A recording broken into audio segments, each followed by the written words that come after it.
Residents in Gadawa area of Danmusa local government area in Katsina state are decrying the continued takeover of the primary school in the area by the Nigeria's military, which has disrupted the education of their children. This development was in reaction to the resurgence of bandits' activities in the aftermath of the abduction of over 300 school children in Danmusa and Dutsinma local government area of the state.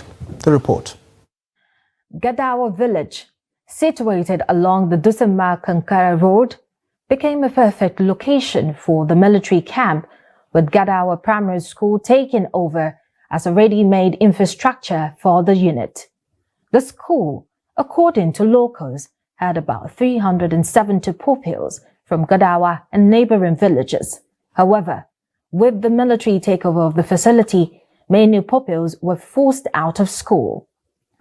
On a visit to the area, our reporter gathered that about 70 children were still attending classes in an uncompleted mud house that has neither roof nor doors and windows, a situation that makes their condition of learning deplorable. Lamenting the situation, some of the parents expressed their dismay as they have made several attempts to reach out to the government for help but failed to reach their target. To abun da dai yake dan damun mu yanzu kuma domin Allah muna buƙatar abu kamar islamoyin nan da ake yi kamar masallacin juma'a da bamu da shi gashi mun sa gini abu ya tsaya mu. Actually, we used to have about 370 pupils in that school, but unfortunately the majority of them are now just roaming about the streets, while others help their parents in hawking wares. The house where our children are learning is not in the real sense habitable because during the rainy season, children cannot use the building because it has no roof, which makes the whole place muddy. Similarly, the children cannot use the place during the dry season because the heat will be unbearable. Now that we are approaching the Harmattan season, you can only imagine how cold it will be without a roof.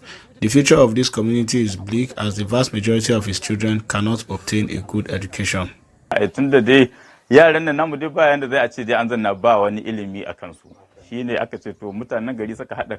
really want our children to be educated, but unfortunately there is no space for them.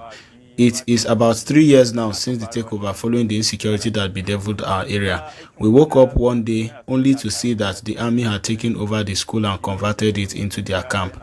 We appeal to the government to provide another place for the army or build another school for the children.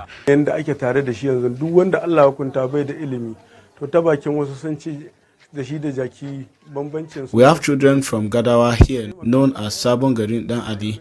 There is another Gadawa, which is the old village from where our village got its name.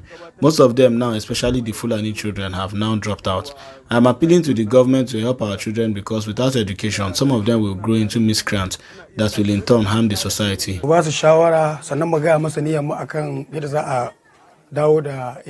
We first of all sat at our level and discussed the way out of the deteriorating state of the education that young ones are exposed to.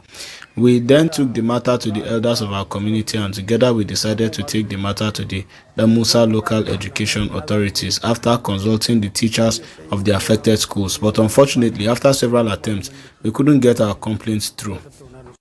Another resident of the community, Tasiu Umara, said it was unfortunate that some children who completed their primary school in the area could not correctly write their names due to the poor teaching and learning environment.